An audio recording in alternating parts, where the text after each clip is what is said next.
इस कहानी के कुछ अंश वास्तविक तो कुछ काल्पनिक हैं। जिस पे हंसी आ जाए और जो अपने दिनों की याद दिला जाए वो वास्तविक, और जिस पे ऑफेंड हो जाओ उसको काल्पनिक समझ लेना। नमस्कार दोस्तों, मैं निधि आप सबका बहुत बहुत स्वागत करती हूँ अपने यूट्यूब चैनल पर। तो ये बात है उन दिनों की जब हम स्कूल में थे और दोस्ती तो ऐसी कि बड़े बड़ों के छक्के छुड़ा दे। तो बात बहुत पुरानी तो नहीं, पर 11th-12th की है, जब 11th में नए नए स्कूल में एडमिशन हुआ। पहला दिन था। स्कूल का टाइम शायद ठीक से पता नहीं था, इसलिए बहुत जल्दी पहुंच गया। दिल ज़ोरों से धड़क रहा था।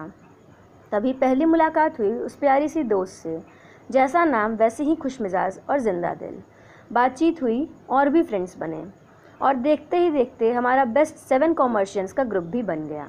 तब 11 था और पढ़ाई में भी ठीक ही थे, तो हर पीरियड में मस्ती, सामने टीचर के लेक्चर्स के बीच वो पेन पेपर चैट, वो कॉपी पासिंग गेम, वो रूठना मनाना।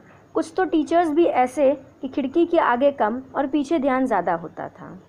हम भी तो कम नहीं थे, मौका मिला नहीं कि टीचर्स को ही परेशान करते थे। फर्स्ट और सेकंड बेंच पर तो अपना ही राज था। ओह हाँ, इससे याद आया, मेरे ग्रुप में सभी फ्रेंड्स की हाइट मुझसे थोड़ी कम थी, तो हर पीरियड में सीट चेंज करने का झंझट। टीचर्स भी अब समझ गए थे, तो बिना पूछे भी निधि फर्स्ट बेंच पर आके बैठ जाओ इस बात का ऑर्डर दे दिया करते थे।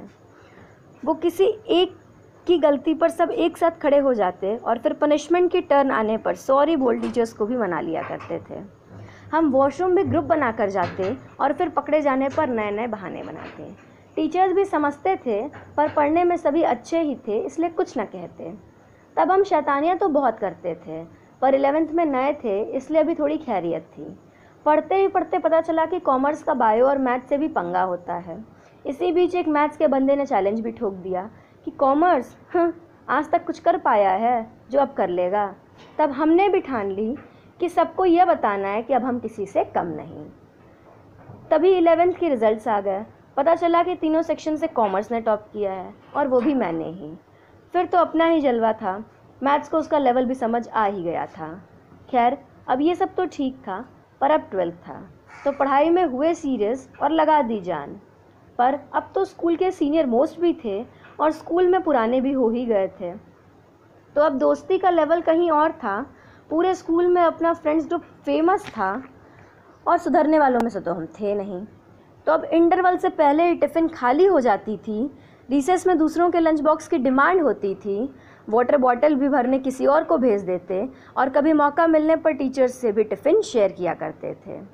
अब तो टीचर्स से भी खूब बनती थी, गलत करने पर भी डांट कम ही पड़ती थी। अब दोस्त तो अपने थे ही, स्कूल भी अपना सा लगता था। टीचर्स तो जैसे हमारे लिए सब कुछ थे, और मैनेजमेंट को भी अपनी ओर खींच ही रहे थे कि तभी फेयरवेल का इनविटेशन आ गया। सबकी आंखें नम कर गया। फिर आया वो फेयरवेल के पहले वाला स्कूल का लास्ट दिन। आज तक जो ना किया वो उस दिन कर गए। स्ट्रिक्ट टीचर्स से भी गाने गवा दिए। ऑल वेयर फुल ऑफ मस्ती एंड इमोशंस।